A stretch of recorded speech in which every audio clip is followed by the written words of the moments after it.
Welcome back to The Explainer. Okay, let's dive into this because today we're looking at a topic that hits really close to home for all of us. We're challenging everything society tells us about getting older, finding success, and building a legacy. We're unpacking a brilliant source text called The Heart That Truly Grows. And man, I love this topic because it completely shifts the paradigm. It forces us to just stop looking at the calendar and start looking inward. It's all about redefining how we view aging and personal growth, moving away from this physical countdown we're all so obsessed with, and toward a framework of continuous, lifelong expansion of the spirit. So, before we go any further, I want you to ask yourself a question. What does it actually mean to stay young? If you're like most people, your brain immediately jumps to the physical, right? Smooth skin, endless stamina, running marathons, all that stuff. But what if we've got the entire definition of youth completely backwards? What if true youth literally has nothing to do with your physical body and absolutely everything to do with something much deeper? Our source text invites us to detach the concept of youth from our physical age and connect it, instead, to our spiritual and emotional vitality. Section 1. Redefining True Youth. Let's look at how we can look past physical age. We really have to recognize a clear contrast here. There's an unavoidable biological reality we all face. As the years pass, our physical energy naturally declines. That's just a fact of life, right? But while our physical energy drops, our internal traits, our enthusiasm, our kindness, our wisdom, they absolutely do not have to fade. In fact, true youth is measured by an open heart and a curious mind. Just think about that for a second. An open heart and a curious mind. If you maintain those, your enthusiasm for life doesn't just survive as you get older, it actually deepens, it grows.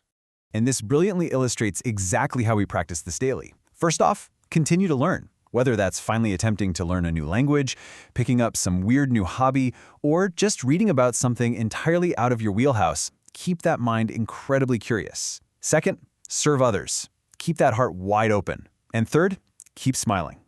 The text points out that a person who actively practices these three things remains fundamentally young, regardless of whatever number is printed on their driver's license. Section 2. The Trap of Comparison. Let's talk about the external pressures that make this so tough.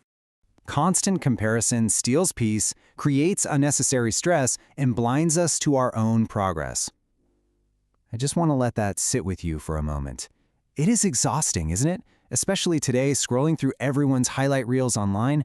The thing is, every single individual walks a completely different path. We all face different challenges, we carry a unique purpose. So measuring your Chapter 4 against someone else's Chapter 12 isn't just stressful, it's entirely illogical. It literally blinds you to the genuinely good work you're doing in your own life.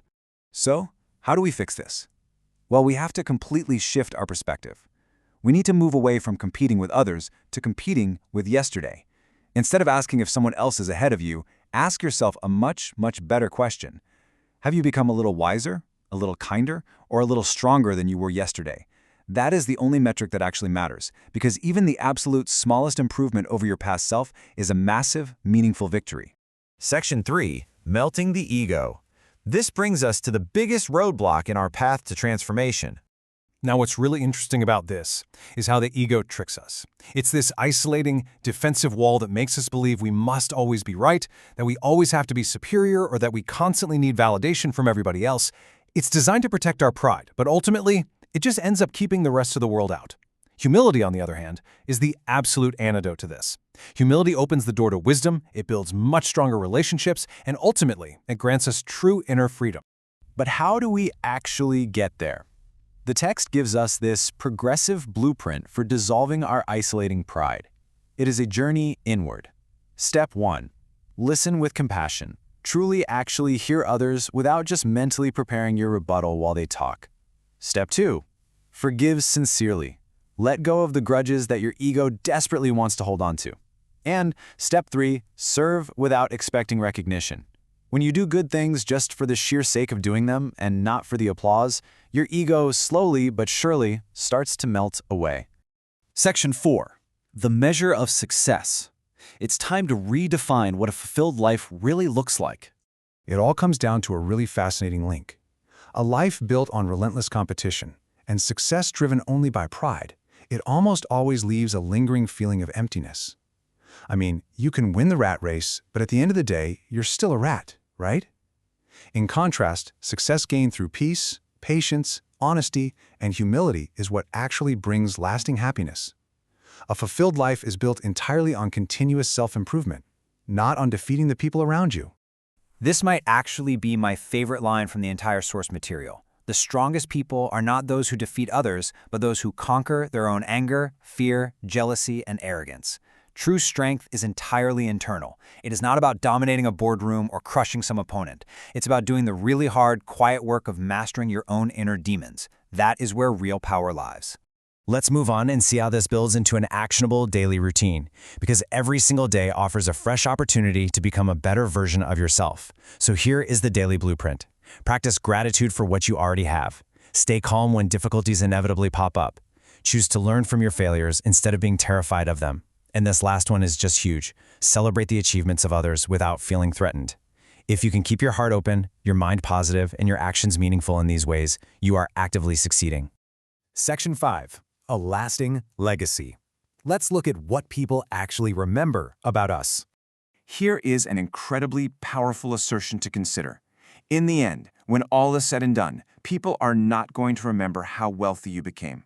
They won't remember your power, they won't remember your fame. What they will remember with perfect clarity is how you made them feel.